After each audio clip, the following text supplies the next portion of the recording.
Welcome. Bien Artistock is today's event in Center Rog in Ljubljana, and we are super happy to be in this really wonderful environment of 20 years of work of Olup collective from Slovenia. Retrospective exhibition was an excuse to invite you. Halla Ármanns is with us from Iceland. So first time in Ljubljana, welcome. Thank you for being with us. And also all of you, thank you for being here. This is also being recorded, so we can see ourselves later on the internet. Today we're going to do a bit of a discussion about your work, about Iceland. We don't know a lot about Iceland. I thought I knew something, but I didn't know even about the horses. You all know about the horses, I imagine? No? So there are people that know about the horses. Little Icelandic horses that you're going to also talk about. Really exciting. So Halla, you are, let's say, a young contemporary textile artist, and you have a lot of things to say, I think. And I will let you first present yourself together with the presentation you've prepared. So let's hear it from Halla. Hello, everyone. My name is Halla Ármanns. This can be hard to pronounce, so Halla is quite good. So I'm a knitwear designer and a textile artist. I graduated from London College of Fashion in 2021. And today I wanted to share with you just a couple of topics. So I'm gonna tell you a little bit about what textiles means to me, like where I get my passion from, going into education and what I've been doing post-graduation, and talking about the Icelandic Textile Center and what I've been doing with them and how they have affected our textile community in Iceland. And then we're going to horsehair, like she mentioned, with the Icelandic horse, and how this material, I've been collaborating almost with it within my work. And then I'll talk a little bit about Craft and Design Association, which I'm a part of, or a board member of, and then my current work and what I'm doing today. All right? So I wanted to share with you these two images. On the left, we have these socks, and this is actually socks that I was gifted for like a birth gift from my grandma's sister. So textiles have been in my family for a very long time. My mom taught me how to knit when I was about 4. Her grandma taught her, and it's been like this, for generations. And so my grandma's sister, she actually lives on a farm in northern Iceland, not far away actually from Blönduos, where we'll go later on. And she would go, like she had a lot of sheep on her farm, and she would then go and collect all of the hair that would get stuck on the fences, and she would take it and put it in a bag and like collect it while she was walking, take it home, and she would wash it and color it with the flowers in the country. And then she made me, then she spun it and did all of the things and made these socks for me and gifted it to me when I was born. And all of this process, the work that goes into just the little pairs of socks like this, can be like so emotional, and like the story is so kind of big for me to have, because she passed away a year later and I don't remember her, but this is something that I have still from her. And the other one is her sister. That's my grandma. She made the embroidery piece. And what I love about this piece is that she gifted this to me for Christmas, and she had been working on it for a very long time because she didn't like it very much while she was doing it. It was like, she usually is very traditional and like likes to be in like forms, but this time she decided to go a little bit, outside and try something new and see what would happen. And then she would always put it away because she didn't like what was happening and take it then back up again and continue. And then she told me that she was actually quite happy with it when it was finished. And this, for me, is very often the case with a lot of my work, that you have to just continue and trust the process and trust that your idea in the beginning will lead you somewhere, where you will have a result that is, you know, interest. You don't have to know or control it. It can just be what it is, and that is kind of, yeah. If you, yeah. We know what you mean. Yeah. So here are just a couple of images from my time in uni. So I like to today work a lot with Icelandic nature. That was not the case in the beginning. This was like more into my years. So I started by going out and being like completely did not want to associate at all with Icelandic nature, because that is what all Icelandic artists do. But then COVID came and I got stuck in Iceland for a period of time, and that just changed my work completely. And this is all part of that story. So I wanted to talk a little bit about my final major project, because this was like the entrance into my work today. And I made all of these different stories. One of them was about the horsehair tail. One of them I will go further into, which has like led into my current work, and so on. And these were like the 5 stories that kind of were all bound together, but ended up as coffee table books, which you can see more about on my website, actually. Yeah, so I wanted to tell you a little bit how I get my inspiration. I like to take long walks. Usually I have a dog, so we like walk a lot together. And for me, I like to look at things in nature by like going quite close up to it, and really narrow like the vision to something very small. And these images are taken at a lake by my family's cabin. And I'm quite imaginative. Like I like adventures. I like these little worlds that I create. I was very like hyper imaginative kid, so this has kind of led into my work today. And for me, like these images are all faces of creatures that got stuck in the ice, and I started creating up these stories about how, you know, they were alive and what we are doing to nature, and sustainability comes always into this type of thinking, and you know what we're doing. And then I take these images and I start to draw from them and try to knit some forms and develop the samples for knitting. And this is when I started to add crochet a lot as well with my knits, and embroider into them as well, to try to get like this depth of textures. So this ended up becoming very much tied to my Icelandic heritage in a way that we like to knit in a circle. It's called the Bauhaus technique. And I wanted to figure out how I could actually knit something on the machine that was not sewn together by a machine or like by hand, but would actually be like a one piece, and how I can like construct a garment on something that is still straight. So this was a development of this, and this piece ended up, becoming that sample of work. So all of these images is the same garment, it's the same piece of work. And because I was so interested in these creatures in the ice that I saw when I was on my walk, I decided to freeze my piece. So I wetted it and put it in the freezer, and when I took it out I could start to sculpt it and try to like see how it would be if it was alive. And so I made a little story about it, and then it started to melt away and kind of die almost.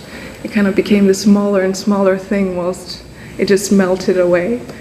And this piece, it was created around the body. It was like in this circular method or idea.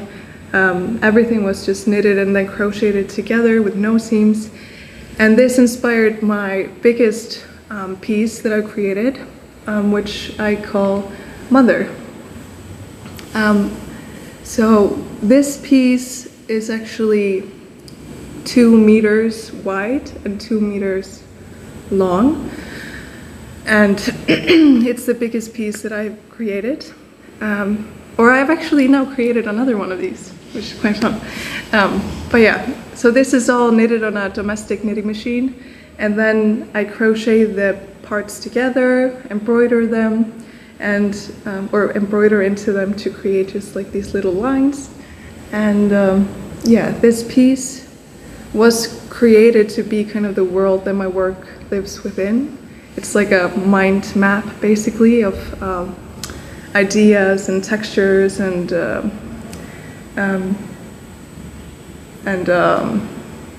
stitches. Sorry. Yeah, lost my word there a little bit. But it turns a whole circle, so it can change for however you want to present yourself, basically, that day. It can kind of live with you and breathe with you and change with you through time. Or that's the idea, to be like, yeah, this kind of piece that can be a part of yourself. So when creating a piece like this obviously takes a lot of time and a lot of detail work. I'm very obsessed with details. And this is always something that I have to think about a lot, like probably every other maker. Time is very important, and like, what do you let yourself like spend your time doing, and help other people kind of see how you're spending your time, and that you're actually letting yourself do something like this is very, I think, kind of powerful, but yet like it's a decision to make another one of these. Like, it's yeah, this is not cheap on time, basically. So this started to make me think a lot about how my work looks. And I was very interested to see how it can become these wall pieces instead of just garments. And these, unfortunately, I didn't have better images of them on a wall, because it's quite difficult to picture them or like put them together. Yeah. But these are presented on a face as masks, but they are all meant to hang on a wall. And this is where my interest has started to kind of go into wall pieces, and like how textiles can be with us in our environment or in our more modern spaces. Yes, so sorry, if I can just go back, because I don't see all of what's coming next, so I'm sometimes surprised of which comes next. Anyways, so this, I was making this for a show for last year, and whilst I was making this, I decided to contact the Textile Center and see if they would be interested in collaboration with me, because, yeah, to do a collaboration with me, because we had already worked on setting up the knitwear machine together. Blönduos is a place up north, so you can see the red dot. Wait, I didn't put the red dot at the exact right place. It moved a little bit. But we don't know that. No, but it's just like, it should be just like a little bit more down. Like the dot is in the ocean. Anyways, so it's quite far away from Reykjavik, which is where I live. So yeah, we have to travel there to be able to work with machines and stuff.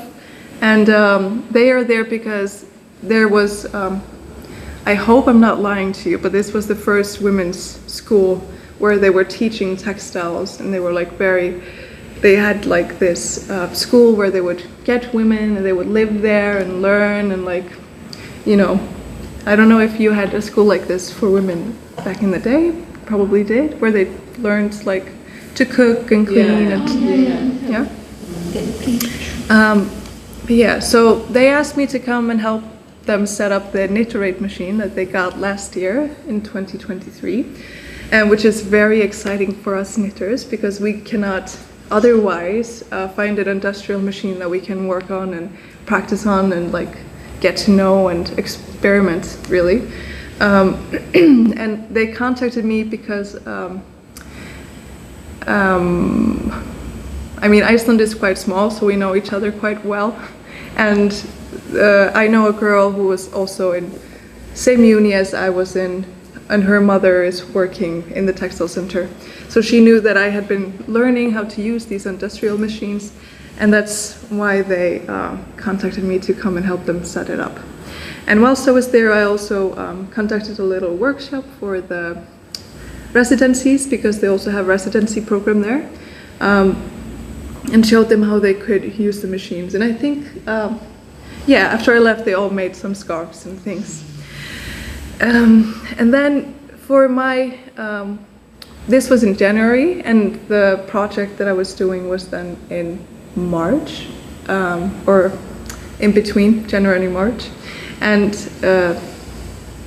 this was, I always forget about this one. This was the first samples that I made on the knitwear machine to get it going. But my work then evolved into these scarves that I started with. I decided to start with like very simple forms, because you need a longer time to develop like shapes, and I knew it would take more time, whilst I wanted to try to do like different techniques and see what the machine could do for me.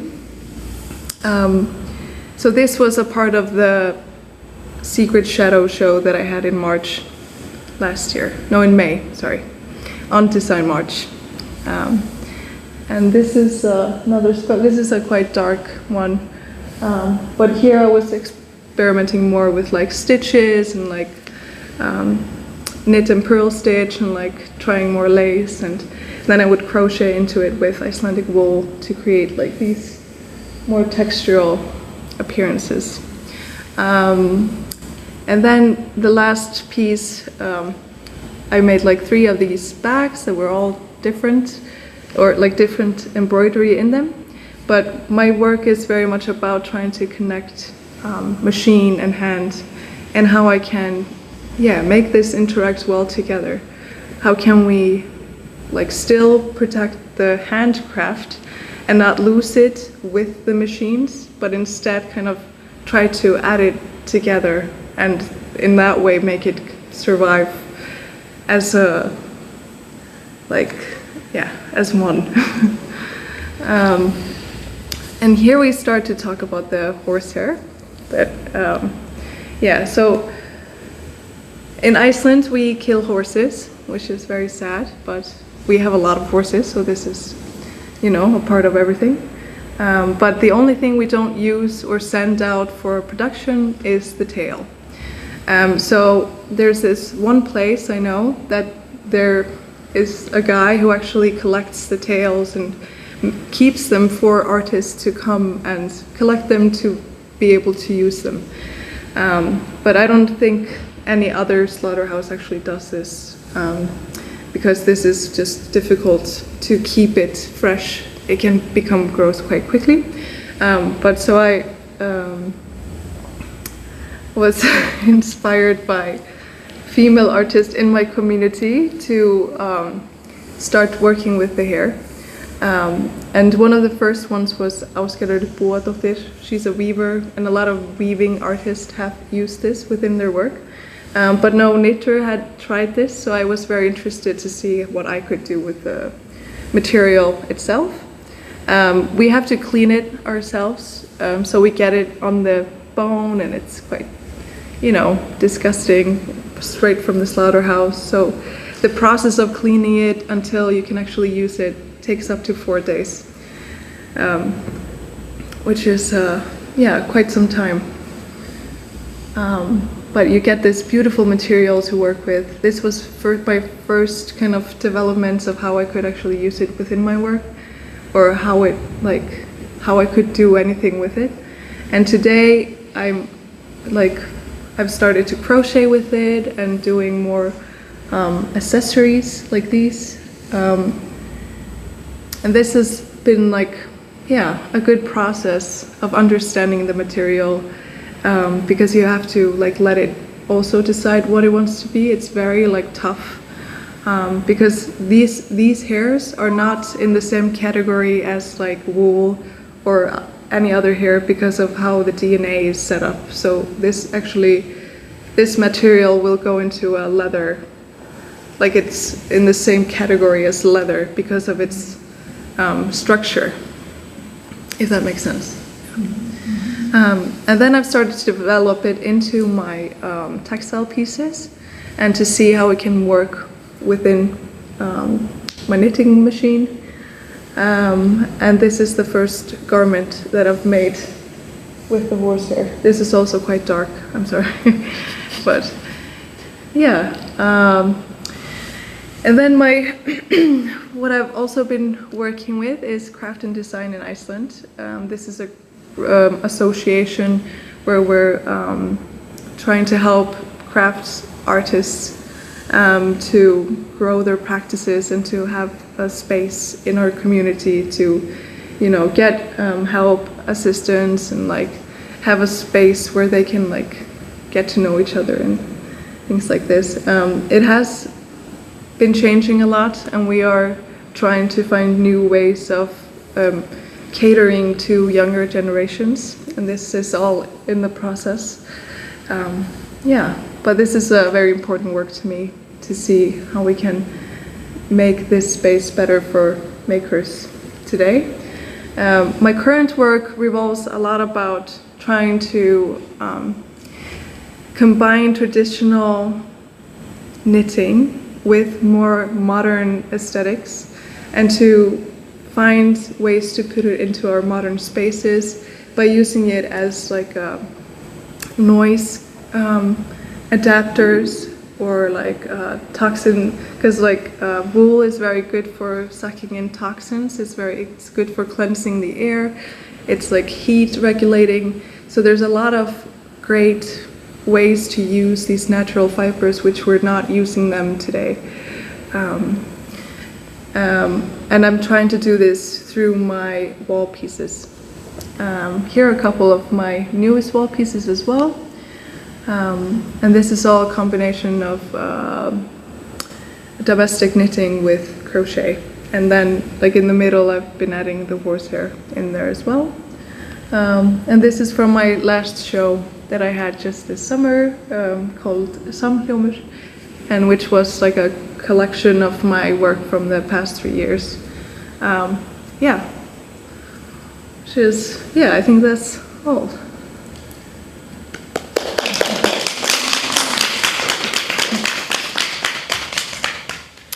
Halla. Can you repeat the name of the show? Samhljómur. And what does it mean? It means like harmony. Mm-hmm. Yeah. Harmony. Harmony. Yeah. Harmony. I have the feeling, and I think it comes from the stereotype, that Iceland is cold and there's a lot of dark and shadows, and it's freezing and it's windy. And from your work, it seems that I'm right. There's a lot of darkness in your work. I'm not saying there's not, it's not humorous or it's not, you know, it has nuances, but it's still very, it's not very colorful. No. And Iceland is also not very colorful in a way. No. And I'm just going to make a comment and then I'm going to let you answer. So in a city called Kran, you know it, you've been there today, hardly came out of it because of the rain and no public transport. There was a really long tradition of also using horsehair in the past, but they were dyeing it, they colored it. All the horsehair had different colors, so they were using it for sieves, mainly sieves. But all of the threads at the end were colored. And what I can see from Iceland, you're using them natural. Like you're letting them be as they are still today. And I find it like very, as the Iceland should be, and it should stay, like one colored, monochromatic in a way. Would you agree? I know you said you didn't want to stay in this Icelandic heritage kind of motifs and patterns when you left Iceland for London where you studied. But is there a collective visual language, you would say, maybe in contemporary art that stays, and also in the textile art, that it's sort of has the same, has one sort of element that people would say, oh, it's from Iceland? Yeah, that's a very good question. I think that you can, or for me it's very noticeable, I think, when something is from Iceland, but then again, I'm not maybe comparing it to the right things. So I was always very interested in colors, like this was not supposed to happen, you know. I was gonna be very colorful, and a lot of my previous work was very bright, and like I used a lot of pinks and greens and was like very curious about color because we didn't have any. And then I realized like a lot of other people who were with me in class, they put these beautiful colors combination together whilst I was trying to work with like orange and blue, or like it was not good. And until I realized, I was like, okay, this is not like, I don't understand this the same way, colors, but I do understand them when they're more like nuanced, more like little hints of them kind of. So I'm trying to incorporate that whilst everything is still very white and black. I think, so for a very long time we were a very poor country, and it's quite expensive to color materials, and we didn't also for a very long time have any colors except from our plants, and our plants are very dull and like very small, and they don't really give a lot of color. So this is like, yes, our colors have never been as bright as elsewhere in Europe, and I think this has affected a lot of artistic work. I haven't been to Iceland, but I've been in Arctic Circle on the island of Svalbard in Norway, and for me the experience was that you can get so calm because there's no colors, that everything is one or two colors, and that it makes it more like the environment, everything immediately is more peaceful, and you don't have this stimulus all the time. So would you say that this also identifies people of Iceland to be more calm because of it, or more, you know what I mean? I think like the energy at home is very different from most other places that I lived. And it's definitely very calming. Like I've invited my friends from London, and I can see a change in them because they suddenly just like can kind of relax. And I think it's so weird to I've never thought about this. Okay, I will let you with this thought. Yeah. I want to talk about the Icelandic Center a little bit. Mm-hmm. I wanted to ask you, do you think, because we are in the Rog Center, and as you know, it's a maker space, a new space in Ljubljana, and would you say that even though it's in a very small city, like a village almost, it's attached, I don't think you mentioned, to the Museum of Textiles, which is something that Ljubljana still lacks, and maybe could be a good idea to work in this way. So would you say that this like helps the community, that there's more because of the support processes they give? You know, the museum has, you know, the archive, and you can work with the past knowledge, and now the center has the residences. And is this so kind of beneficial for the community? Could you see it? To have the museum attached to it. And the center, just the existence of the whole platform. Yeah, the existence is definitely really important, I think, for us textiles people. Like it has a lot of value for us, but unfortunately they've had to like really fight for their existence for a very long time, and it's still really difficult with the government to understand how precious all of this knowledge is. The Textile Museum is like a big, almost archive of our history, from the women who were fighting for textiles, and to show that it was like more than just like this women's craft that wasn't appreciated enough, and that you know, showcasing how this was our way to express ourselves, to collect stories, to share knowledge, and I think the archive is very important for, at least like I've been in the archive, and it's amazing like what you can find in there, because like even in the older days we didn't have our own magazines to you know, where we would share recipes, but so we would always do that through just like teaching each other. But when we finally started to get magazines from Denmark and Sweden, and that was usually when women would have like aunts or nieces, or like they would send them to us, and these were so precious, like these magazines. And that's how like almost all of our grandmas knows like Norwegian or Danish, because they would always get these magazines to work from. And that's like, yeah, I think was very important for us for a very long time to understand, like that's how we got more fashion and more just precious things, I guess, made us more alive, and a part of Europe as well. And the Textile Center, they've managed to really make it grow the past years, and have like so many amazing machines that you can't find for, like, there are people coming from all over the world to use these machines because they can't access them elsewhere. And I think that is just so good to have a place where you can come and learn and understand, even if you're not working for some big company that can, you know, have access to it or something. But to, yeah, gain this knowledge by yourself as well, and find a place for it.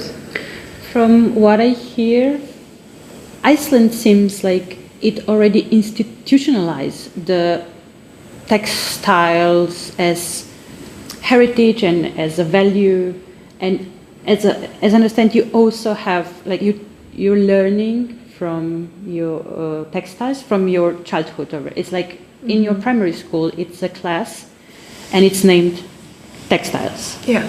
Okay. Yeah. What do you do there for 9 years? Every week? No. So you start when you are in 4th grade, and then you have to take textiles until you're in 7th grade, and then you can choose. And a lot of people still choose to do textiles. And so this will teach them how to knit, how to sew, how to just like basic things so they can fix their clothes, to do, yeah, just to teach them to work with their hands, to like be able to have a thought and create it, to also teach them how to use machines, like a sewing machine. So this is, like, I think learning how to do textiles can like evolve in so many different ways.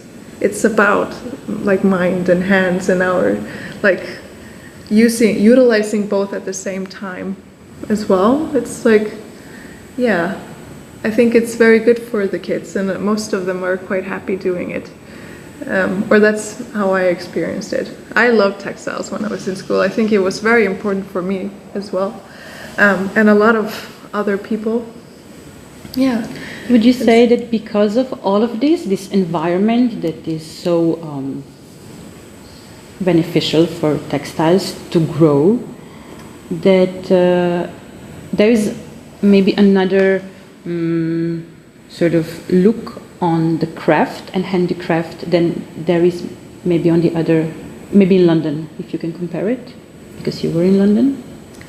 Yeah, it's definitely very different. Like, sadly today, handcraft is very looked down upon. Like, the word has lost its meaning almost, because people have been undervaluing it for a very long time.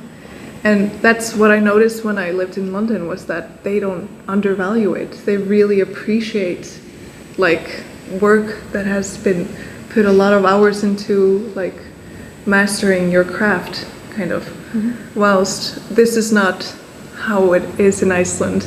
No? No, it's like people, it's really hard to kind of explain it. So like so it. Sorry, if I may just like back a little bit. So, yeah, so the word has lost its meaning, and we're trying to kind of give it back its value because we're confusing it with just like crafty, like little paper clips and stuff like this, whilst not letting people become masters in their craft. Because it's, I don't know how to explain it. It's very weird and bizarre, and I didn't even realize this until I moved elsewhere and saw how much appreciated this was, where I was like, oh my gosh, like we have to change this. We have to like show that it's worth something more than we believe that it is. But because like Iceland was so poor for a very long time, and then we became like civilized almost, all of this type of work was kind of like put down, looked down upon. It's women's work as well, and like even it's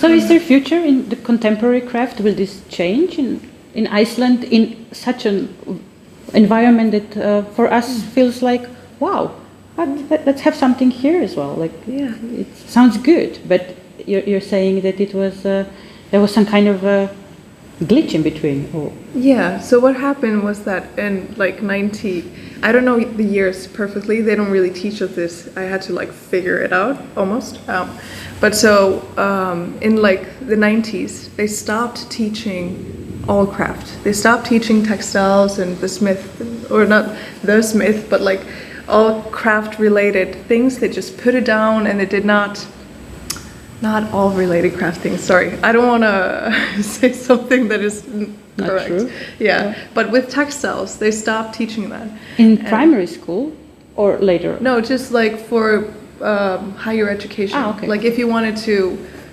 do something more with it, you couldn't, because there was no program that would do this. Like in our art university, they only have now fashion, product design, fine art, but they don't have textiles or like craft or anything like this.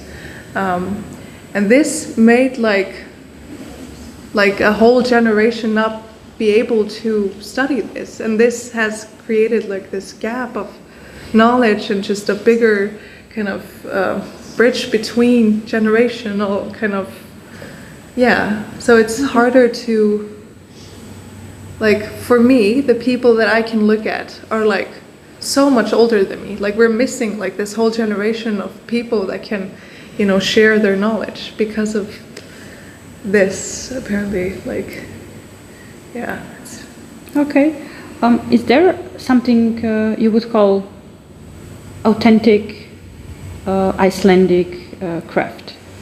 Sure there is. Can you tell us what it is? Authentic Icelandic craft. I mean, that would be like our Icelandic wool sweaters. Wool, okay. Mm-hmm. So it's a lot of work with wool. That's our like biggest not fabric, but like yarn.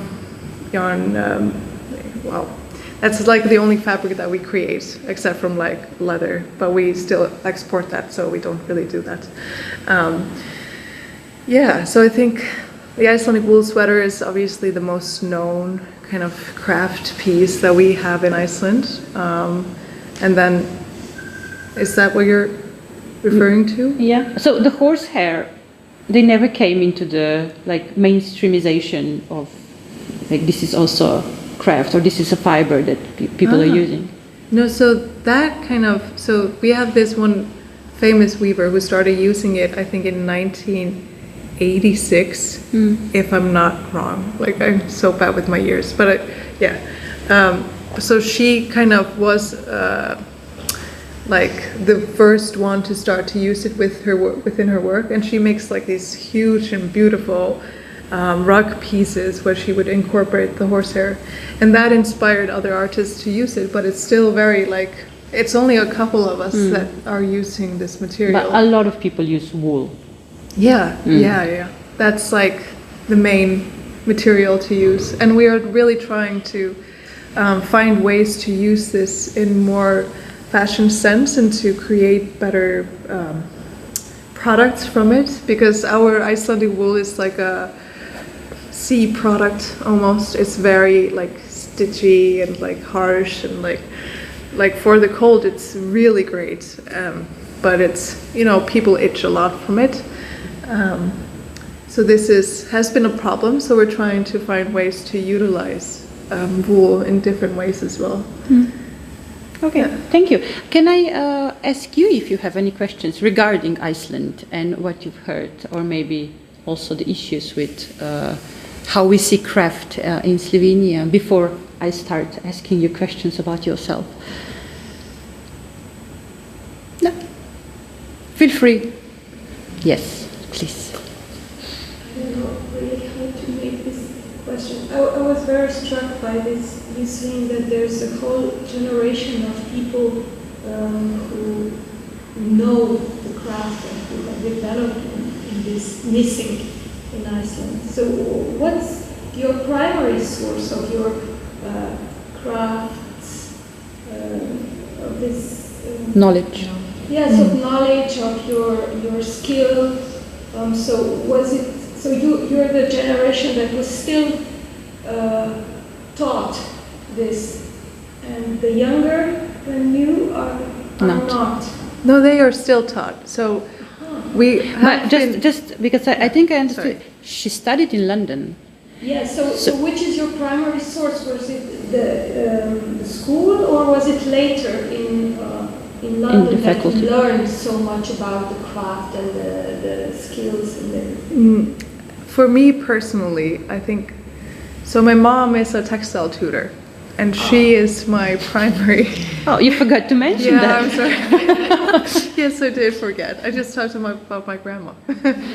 So my mom, because I always talk about my mom so much, she is my kind of, I would call her my master basically, but she was the one who taught me this craft. From a very young age. I was very hyper and like very, you know, I needed something to just focus on, and she just put the knitting needles in my hands, and I made like Christmas presents for all my friends. I made scarves for myself every winter. I was like, I made my first sweater when I was 12 or 13 or something, like a very complicated jacquard sweater, because I always have to make everything so complicated.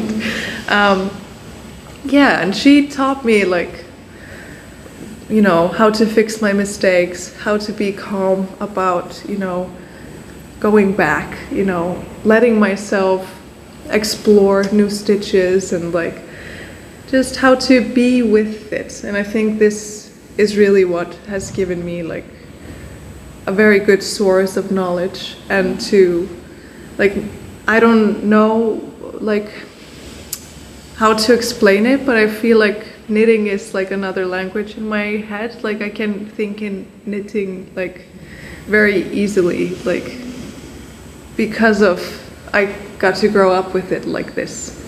And I think that is very special. But we do like learn it in elementary school, and this has never stopped. This has been since like almost since the elementary school started. And it was actually the women from the women's school that made sure that this was taught in elementary school. Good for very cool. But it was that they stopped teaching it in art school that you could take after you finished elementary school. So they cut that out, and that's why like people would either have to leave the country for more knowledge, or just, you know, study something else. And most like study something else, obviously. And we still, like today, you cannot get a bachelor's degree in textiles.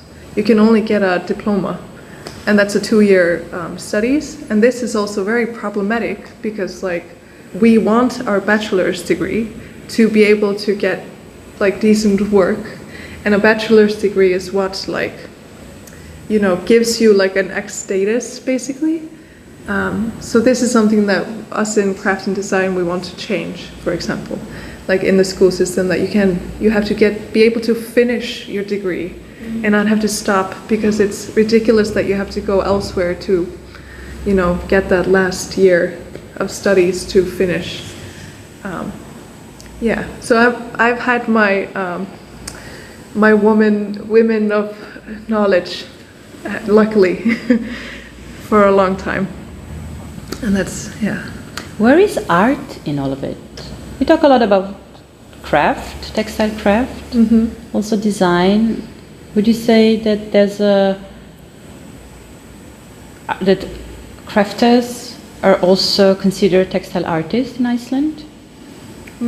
Usually not. No, Okay. they're usually designers. And I often find it quite complex where to put myself. And I'm like, am I, like when I started to call myself a textile artist, I was like, am I allowed? I only started this year to do that. Like, it's very new to me as well. But I figured that because I wasn't designing like designers design, like taking things and putting together and build from that, I've always been more like very like emotional. I'm a very emotional person, and I like to work through my emotions through textiles. So it's more it comes from a different place, and I think that's what art is as well.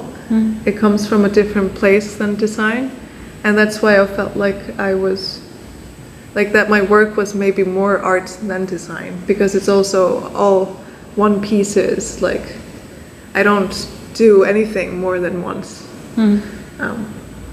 But usually it's, yeah, design. You have developed, you were talking a little bit about your pieces for sound damping. Yeah, sound adaptation. Adaptation. Yeah. How did you come across this? It's I've been working with a lot of textile people, and nobody was.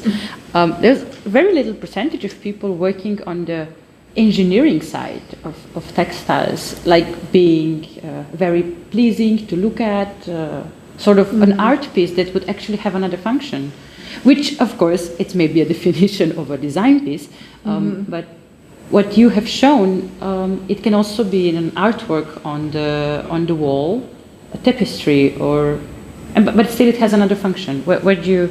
How did this came to you?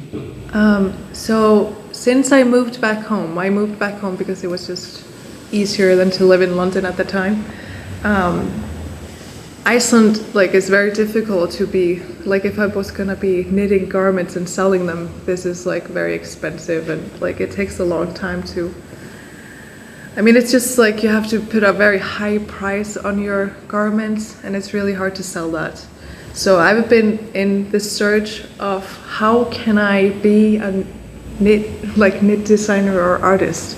Like, how can I make a product that, like, is that functional and that important to us, that people would actually pay quite a lot of money for it, and it's still like very functional and like helps us as well. And I think like this was like a very long development. Like, I started with that poncho that you saw in a circle. That was designed as a wall piece as well, because that was just for an art show, and I got a wall. Like, that was what I had to work with, and that kind of started to like go into these little wall pieces, because I was just interested in like seeing what my textiles could be that was not clothing, because I don't really care if it's clothing or if it's something else. If I just get to knit, then I'm happy, you know.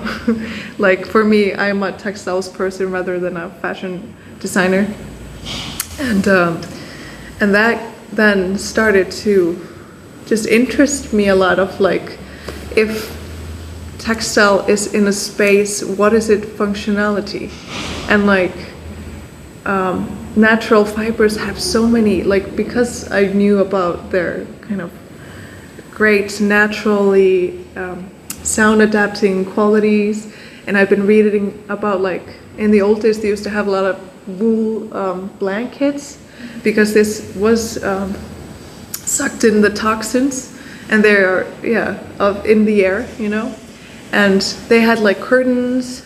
Like Iceland, some company in Iceland used to make curtains from wool because they were so good at like grabbing the heat and not letting it through, like you get with like all unnatural fibers. They're very bad at in all of this, but still we're like putting natural fibers everywhere.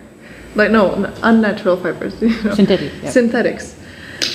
And I just have gotten really upset about the quality of material in my environment, and I'm just really pissed off about like how good we are at mixing shit with our naturals just to make it cheaper. And I really want to, you know, make place for natural fibers to serve us in our environment by just being themselves, you know? Yeah. Would you mind explaining a little bit about this piece, to go into detail? What does it mean? How does it work? So this is just a prototype. Can we see it again? Or Yes, we can. it's here. Yeah. Sorry. So this is a prototype of, because I really want to make like huge pieces. That's what I want to do. We'll see. But I wanted to start with making a small one. So the idea is, I've started looking a lot into how sound travels. And today we are building a lot of apartments and buildings that are really bad with sound. So it will like echo so much, and this is really often quite hard for us. And a lot of people are more sensitive as well to sound. And like for me, I find it quite uncomfortable if the sound is very, you know, bad. And that's when I started thinking about layering my textiles, because sound travels and it hits something soft, it goes through it, and then there's another layer, and then it starts to bounce between those layers. So it's like grabbing the sound and kind of catching it, instead of being a flat surface where it just bounces, and that's your echo.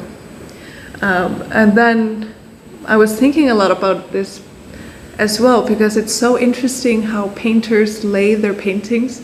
I love just looking at other craft and like how they kind of build their things. I was thinking about the build of it, I think.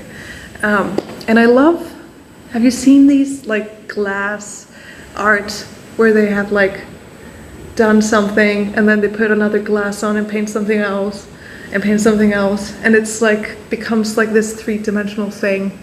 Yeah, I love this stuff.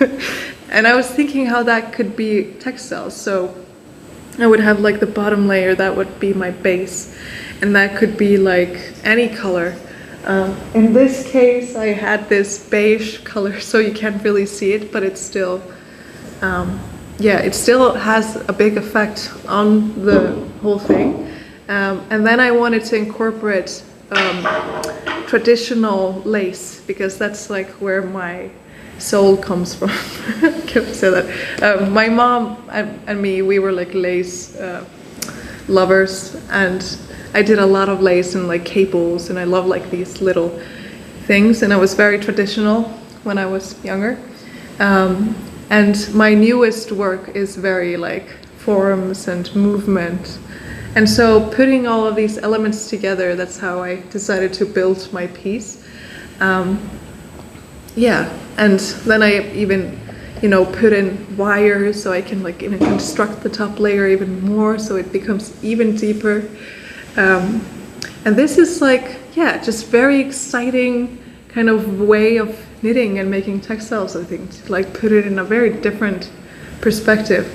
But then my dad was like, hey Halla, there's actually a company that is like specifying and being like sound adapting, and they're like created these plates and they've been working with this for years. And I was like, then I obviously have to call them, because if, you know, it just makes sense to use the people who have done it and they know what they're doing. So I decided to incorporate into my lowest layer is one of these plates.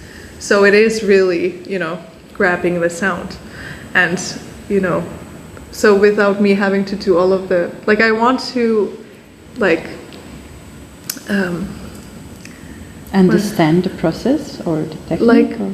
no, I want to be able to not use the plate in the end, and to make pieces that don't need that because they are so good at sound, you know. But because it was my prototype, I decided to incorporate this, and, like, see how that worked. Yeah. Okay. So Thank you. So there is a little bit of social or individual well-being that you're taking care of with your piece. My question is one of the last questions, so you're really welcome to continue the discussion if you want to know more. I want to know what you think of like Slovenia. You're very lucky because you're a part of the Olup exhibition, which means that you get to know best of the best in Slovenian social impact textiles, and also very beautiful textiles, of course. And yeah, what is your view on our scene? I mean, I think this show is really beautiful, and this is also very impactful for people, creating space for them to come and for their psychological health.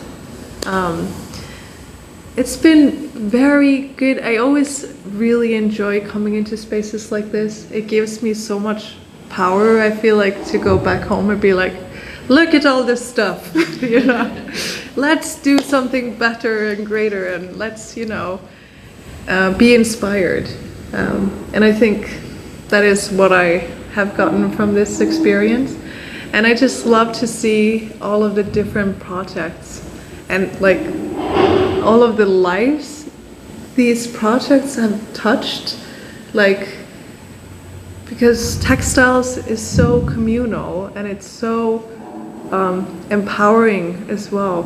Even with the workshop the other day, that was so special, because seeing people together doing something with their hands and having this moment of interaction, yet whilst to be creating something completely new and different is just very magical, I think. Yeah.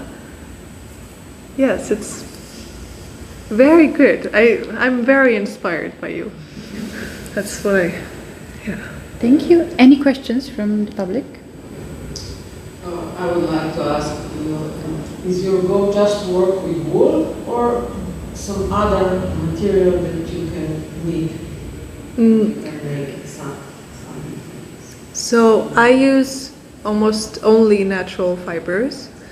I don't know what, I think I know them a lot better. When I try to work with synthetics, it doesn't make as much sense to me.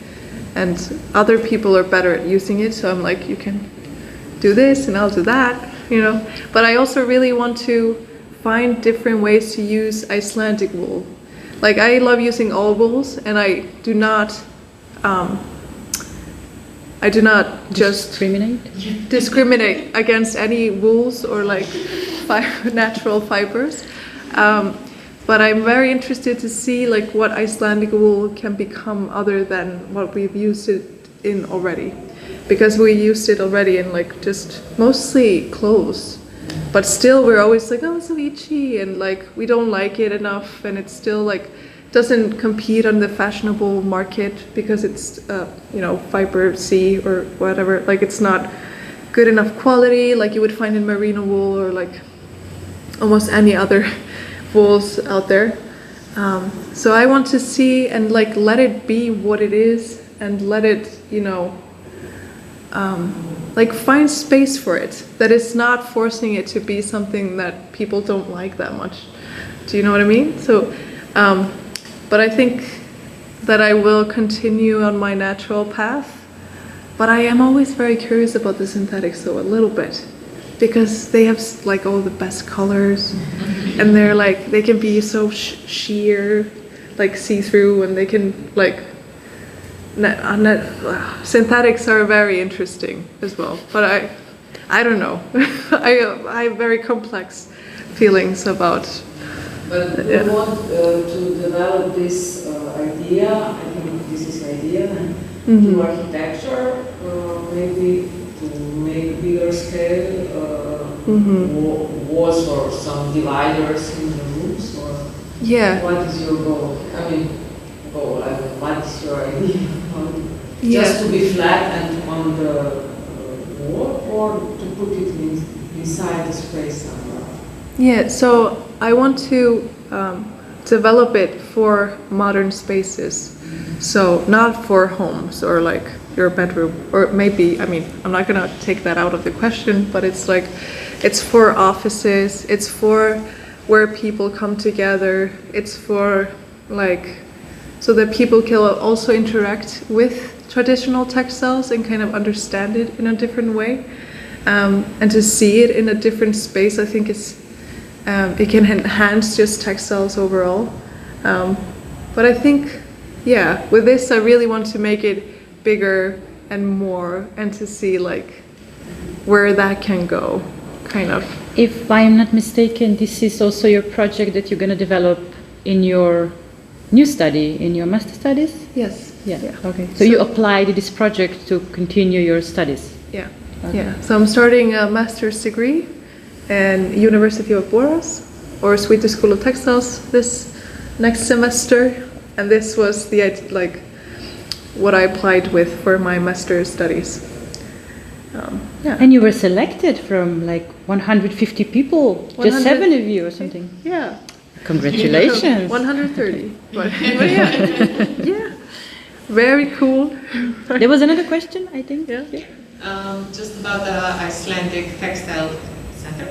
Mm-hmm. Do they offer courses, or are they just more like a research institution? And how did they invite you? Because you said you were invited to show them the knitwear machine. Did you learn knitwear in London, or how did you come upon it? So the knitwear machine, I did not study that machine particularly, but I did learn a little bit about the industrial machines that we used in uni. But I think like with these machines, they have the same idea. It's like the same methods. I'm kind of good with machines, and I was like, I know I can do it.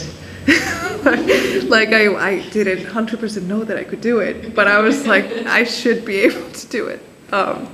Yeah, and then you just kind of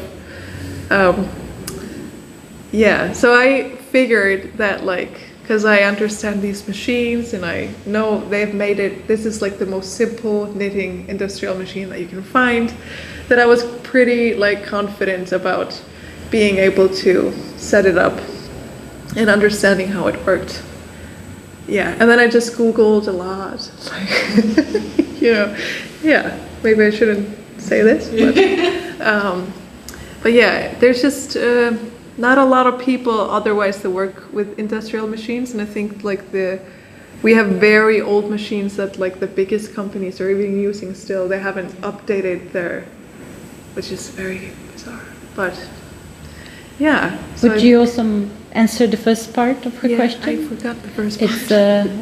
It's because I'm also interested. Yeah. Yeah. How does the center work? Do they have the research part, or was like what are they doing? So they do a lot of research, and they are also working with foreign institutions on some projects that they get like grants to do, things like this. They have a OS residency where people can apply whole year around, and that is a residency that you can go into for like a month or 3 months and things like this. And then they have had, I know, like projects that is like through the Fabric Academy. So they're a part of the Fabric Academy, who are like have loads of what is it called, like educational programs and things like this, like courses, and yeah, so they're a part of that institution. Yeah. But you were invited to come just because of the knit rate, or because you also work there as a resident? Yeah, yeah. So I was invited to come there for the knit rate because I know this girl who knows me, who has a mother who works there. And she knew that I was studying these industrial machines and things like this. And that's how we got the contact. And then I contacted the head of the textile center, and asked her if we could do this collaboration, if I could use the machine for a week for my project to then, use for the show. And that was our collaboration project, really. So they lent me the machine and I worked on it, and then it was like, yeah. And the residencies people are applying to, but there's a curatorial board or board that picks who's coming, or everybody's invited? They only have, I think, 12 rooms, and then a house. So I think they probably, I don't know exactly how they do it. But I think, like most people who apply, no, I don't know. Because they have to pay, right? Yeah, they have to pay. Yeah. And this is how the center lives. Yes, and they also get grants from our government. Yes, yeah. But the government is just being very cheap at the moment for culture, because they always cut culture first, don't they? Yeah, that's kind of. They do. Yeah, they do. Yeah, everywhere. Everywhere. Okay. Any other questions? Yeah, I'm looking at this photo on the right, which is a close-up of your work, and I'm wondering what is this, which is machine-made, which part is handmade, how you combine those, how did you do the little dots, or how is, I don't know, I'm just interested how you combine it all. Yeah, so this piece I made fully on my domestic knitting machine. So the layer that you see on top, this is ladders. Have you used like a knitting machine? Yeah. Yeah? Not me, my mom. Yeah? Yeah? Nobody? Yes? Yeah? So, well. Yeah, so there is a technique there called making ladders. And then it's just about transferring stitches. Like you would do when you're doing cables, hand knitting, it's like transferring, but then you would leave like a gap, so you would do like a, like maybe a round, So you will create like this long stitch, and you won't knit it, so that's a ladder, right? And then I'm transferring between the ladder to the right or to the left, and that is creating these holes, but I'm also like adding them in by doing just one lace hole here and there. Yeah, so you have to see the process, and then you cannot program it, you have to do it on your way. Yeah, so this is all hand process. So I will like knit like this, and then I need to transfer with my hands. Yeah, and then I crochet, you see just like the darkest bits in the edges, that's crochet, and in the eye kind of, it's quite dark, because then I create these shadows with dust, just to create even more depth, because I love depth. Depth, is that depth? Depth, yeah. I feel like I said it so often, I was like, lost the word. Yeah, and then there's also wire in there, so I can bend it and change the shape of it, kind of. Yeah. It's really, for me, it's beautiful what can be done with the combination of machine.